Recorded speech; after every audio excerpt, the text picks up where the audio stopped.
All right, everyone. Hi, I'm Rams, and I'd like to begin by taking the time to acknowledge that our province of British Columbia is located on the traditional territories of many distinct First Nations with different cultures, languages, and unique dialects. I ask that we please take a moment to reflect, acknowledge, and honor the First Nation land on which we live, work, learn, and play. Thank you. Today I'll be discussing YouTube as an adult learning tool.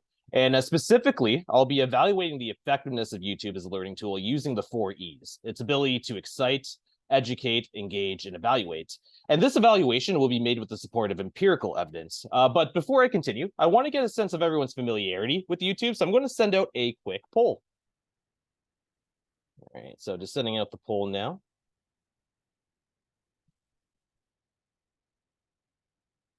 So just a few questions on there, but nothing too difficult.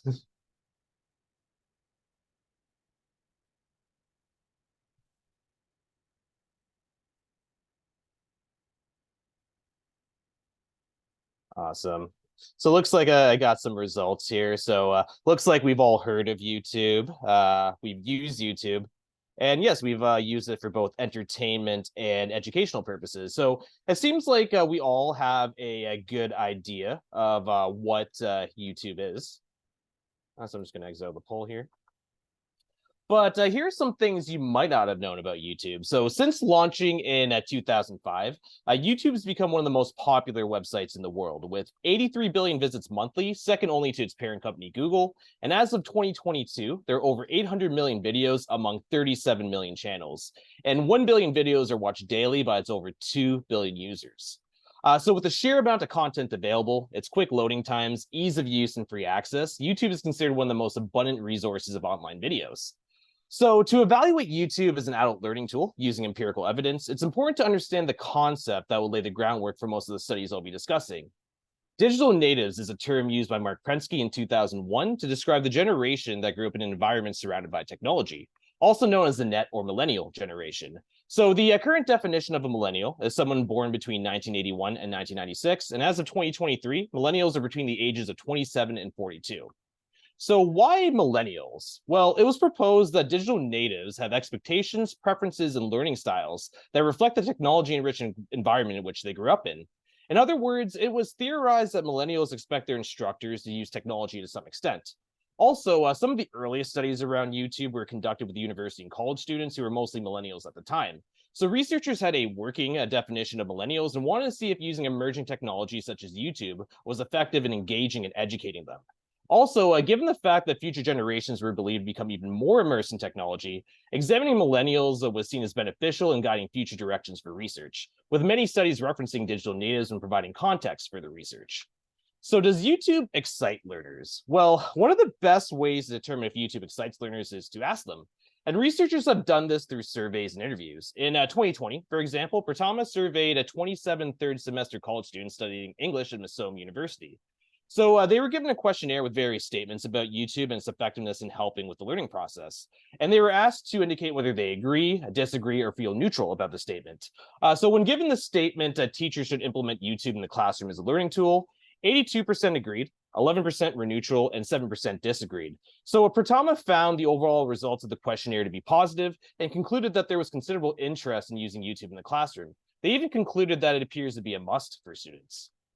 In 2016, Al-Marashi surveyed 53 learners studying English at Taiba University. So for this study, Al-Marashi provided the participants links to YouTube videos regarding the vocabulary used to purchase items from a supermarket. They were then provided an online survey to complete afterwards. The first question of the survey asked how they feel during their traditional English classes. Do they feel bored or comfortable, and why? So when asked that, 70% of them stated that they felt bored when their teachers used traditional teaching methods, with many of them stating that their instructors did not utilize technology at all to show visual content. When asked if adding technology would enhance their English lessons, some of them stated that the addition of technology would improve their understanding, with one student even stating that it would be more engaging for students of this generation and they would get a better understanding. When asked about YouTube specifically, about 95% of the participants knew what it was, and there was a positive reaction among students specifically for its audio and visual effects. When asked if YouTube can improve a student's understanding and performance in class, more than half agreed that YouTube could be a positive influence, and about the same number agreed that YouTube can simplify a lesson. So in the previous two studies, YouTube wasn't purposefully integrated into the curriculum, but for this 2014 study, students began each class with a short YouTube video relevant to the chapter they read in the textbook that week. And at the end of the semester, they participated in a survey about their experience with YouTube throughout the course. So 97.3% of them enjoyed the overall YouTube experience, and 80.7% indicated that YouTube videos were helpful. When presented a list of words to describe YouTube, fun, entertaining, and engaging were amongst the top results, with annoying and distracting being the least popular. So in Flex study, YouTube was purposely integrated into the curriculum, but for Jafar's 2012 study, their department launched a YouTube channel called Human Anatomy Education and merely provides suggested links to YouTube videos on the channel throughout the academic year. So when surveyed, 98% of students stated that they use the YouTube channel as a resource of information, and 86% of them confirmed that it helped in their learning. And this screenshot that I have here actually was taken yesterday, and as we can see, as of today, Human Anatomy Education has about 210,000 subscribers. So based on the results of the previous studies, we can draw the following conclusions. Overall, learners have a positive view of YouTube. They find entertaining, engaging, and fun. And most agree that YouTube should be implemented as a learning tool by the instructors. So most will use YouTube as a resource, even when it's just suggested. So with its positive perception and apparent preference amongst adult learners to see it implemented in course delivery, I give YouTube an A when it comes to excitement. It is evident that YouTube can motivate learners to engage with course material.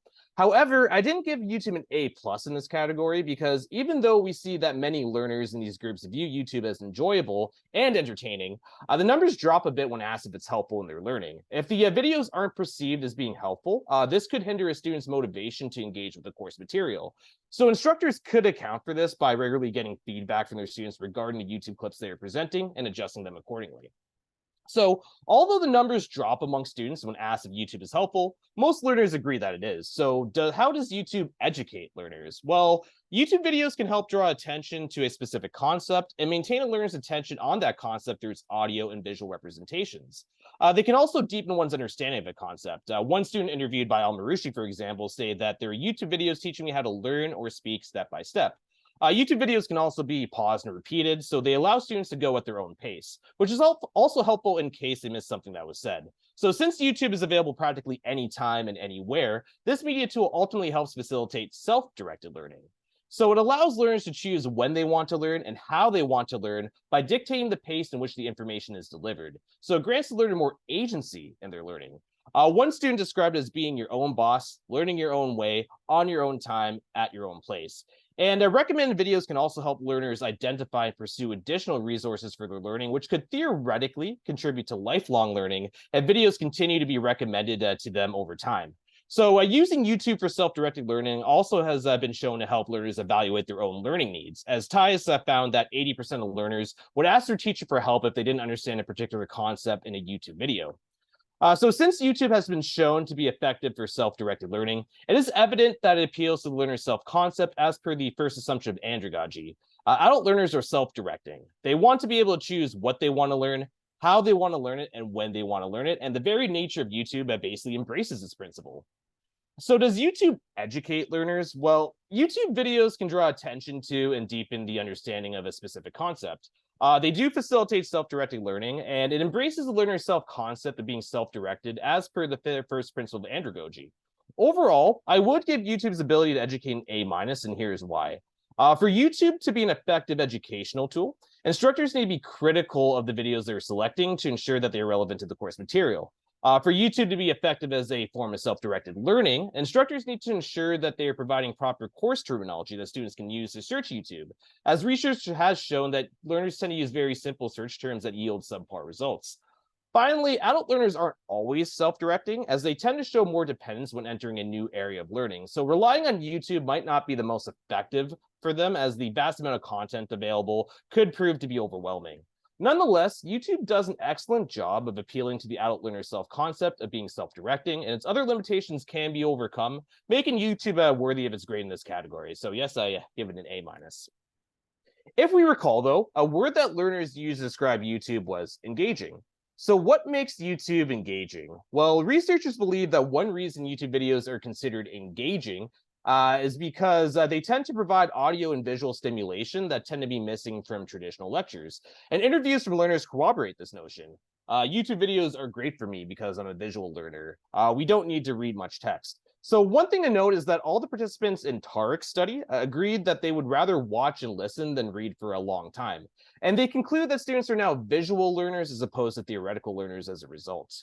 So YouTube also promotes active learning, which is based on the notion that having learners engage in their own learning through dynamic and interactive sessions is more effective than having them passively sit through lectures. Active learning can involve writing, class discussions, experiments, and reading. And the studies found that YouTube can contribute to active learning by enhancing class discussions. This is because YouTube videos can maintain a learner's attention, which allows them to have a better understanding of the content, leading to more robust class discussions. Also, the YouTube comments section promotes active learning, as learners can leave comments on videos if they so choose. So since YouTube has been shown to promote active learning and can be utilized as a form of active learning in and of itself, I'm inclined to give YouTube an A+ in this category. So this brings us to our final E. Can YouTube evaluate learning? So we've seen the very nature of YouTube appeals to learners' self-concept. It's free and easy to use. You can access videos anytime, anywhere. You can pause and rewind. But I don't believe evaluation is in YouTube's nature. Sure, it can help a learner diagnose their own learning needs if the video wasn't helpful in explaining the topic. But if that's the case, they'll just look to their instructor for guidance. In Tyus' study, for example, 88% agreed with 63% strongly agreeing that they still need their teacher to master the material when using YouTube for self-directed learning. And Pratama concluded from the results that students are hesitant about whether YouTube should carry the whole task of presenting materials with no instructions from the teacher. So we can see that most learners still desire some instructor guidance. Also, research has shown that instructor evaluation is crucial to the learning process, as can influence a student's perceived self-efficacy. And I don't believe that YouTube can provide learners that sort of feedback. But you can create quizzes on YouTube now. So this is me incorrectly guessing the most eaten bean in the world. Not sure exactly why I guessed pinto beans, but so be it. So quizzes appear to only be a feature on the app, and you do need to go through a one-time verification process before you can actually create quizzes, which can take anywhere from a day to 2 months, depending on the method you choose. And the reason you have to go through a verification process is to prevent spam. However, I believe that better options exist when it comes to quiz making, like Mentimeter or Kahoot.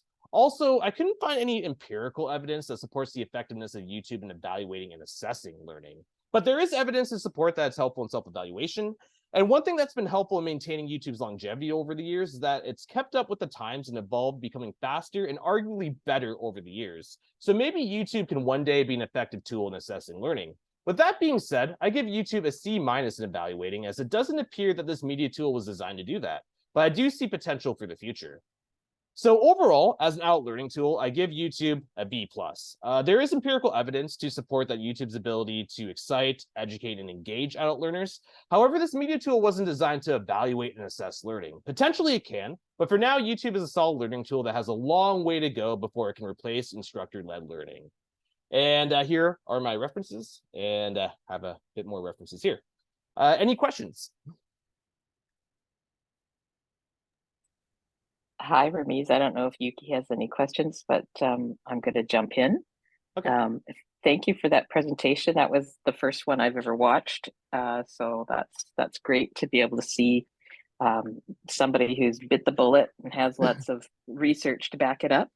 A couple questions I was wondering about, just kind of in general with using YouTube, was like, if we're just talking about anybody going to YouTube and taking anything on there as content, what about the credibility of the people who are putting those content up? Like, you know, somebody who has expertise or who is like recognized as an expert, as opposed to, you know, like my neighbor down the hall who thinks they know everything about mung beans or whatever.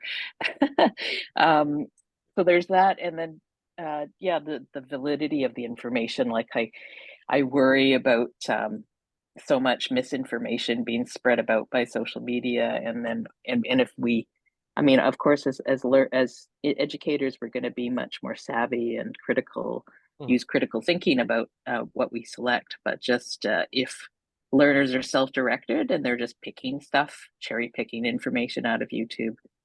So anyways, your thoughts about that?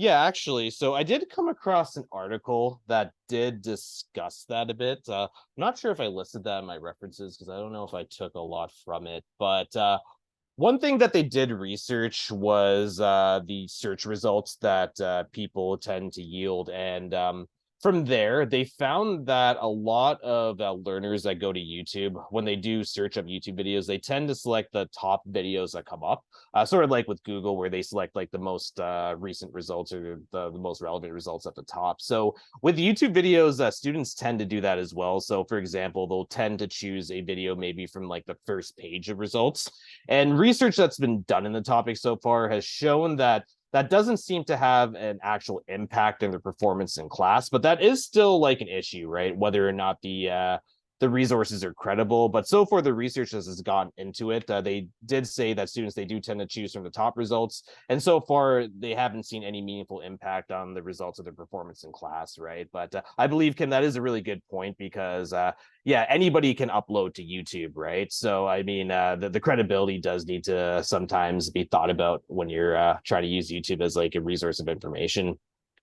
Yeah, I mean, it's one thing if you're doing something informally, like I don't know, I want to know everything about planting a fig tree, and you're watching somebody with a fig tree in their garden or something like that. That's one thing. But if you're going there to learn something very specific, and I don't know, you know what I mean, though, right? I do know what you mean because I guess I've done like a lot of research into it. So like using that same article that I was discussing about the search results, those same researchers, they did find that using YouTube to try to learn something procedural, for example, like a how-to video, like how to plant something in your garden or how to maybe install a drywall, right?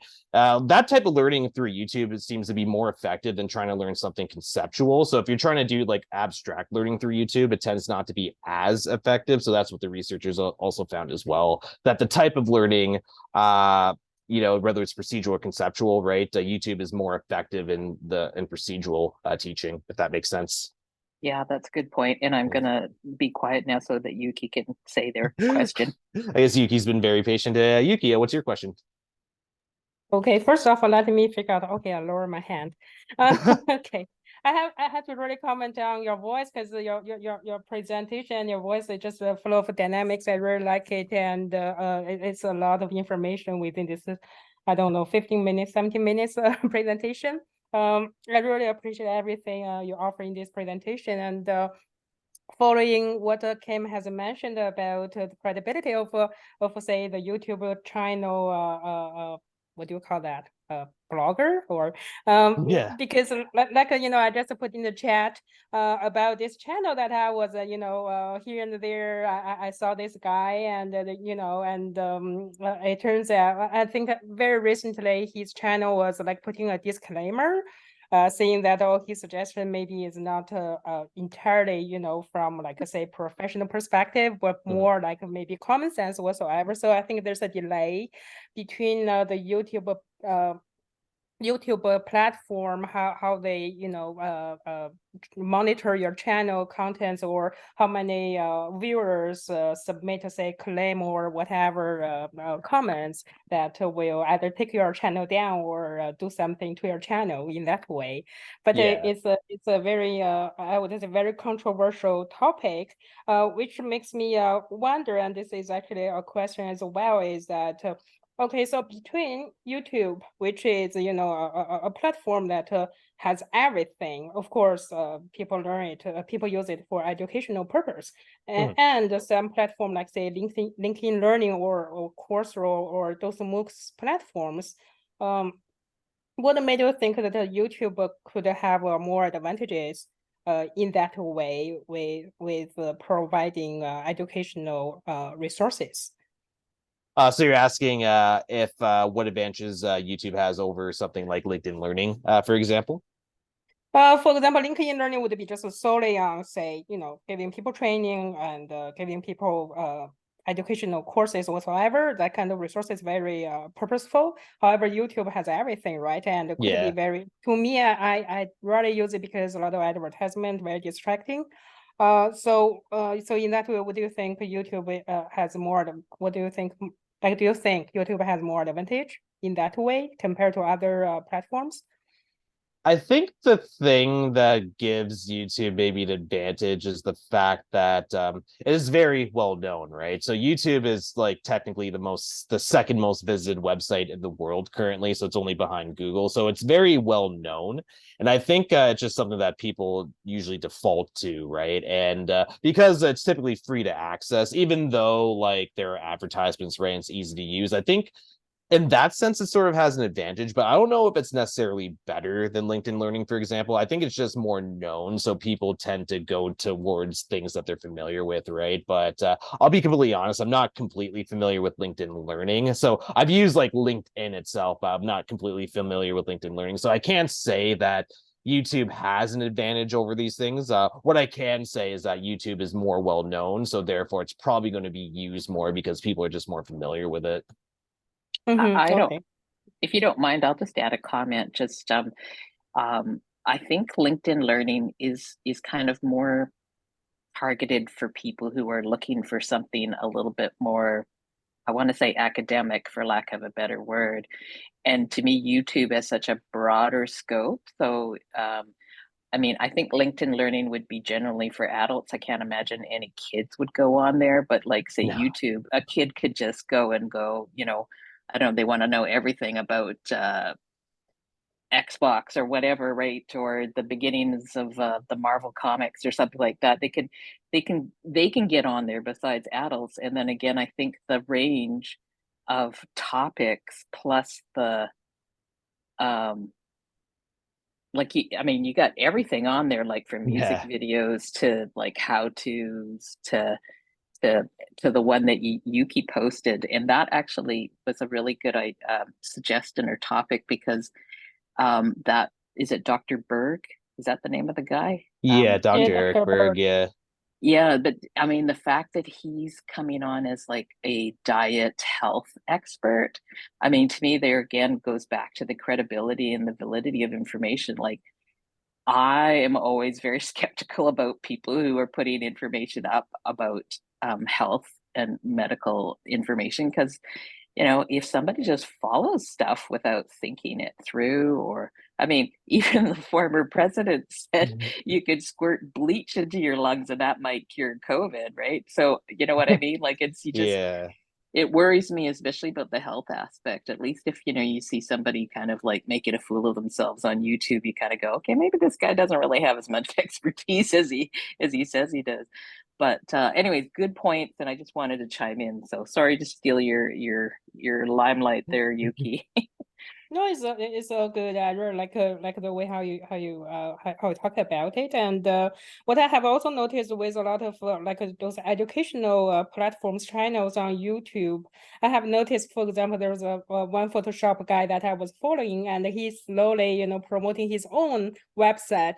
We're trying to bring all the audience from YouTube to his own built website. So in that way, it's showing his credibility for sure on that side, and also it's generating profit to his own branding as well. So that was something that I have noticed with educational channels on YouTube.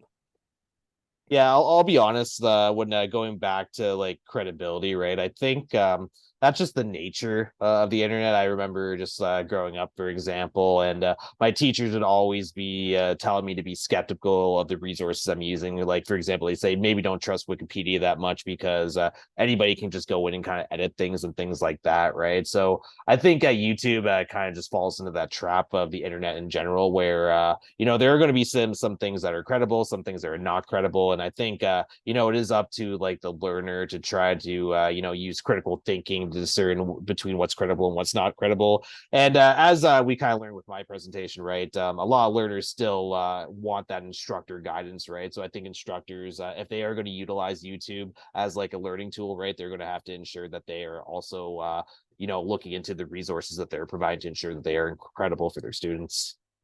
Yeah, that makes a lot of sense too. Like that, of course, that you don't want to just send people out there to find things. You want to kind of like find them yourselves and then review them and decide what would be most appropriate for the course that you're teaching. Yeah.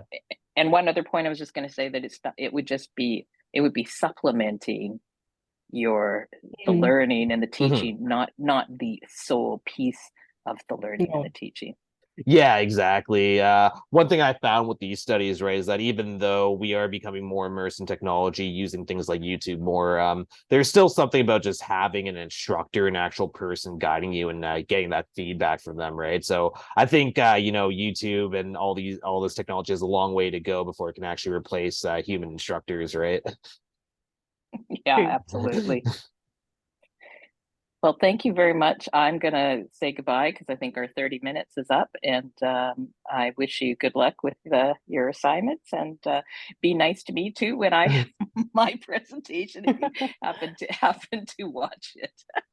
No worries. Thanks for coming, Kim. It was nice meeting you. And you too. Bye-bye. Bye-bye. Bye bye. Have a good day. Bye. Yeah, you too, Yuki. Bye-bye.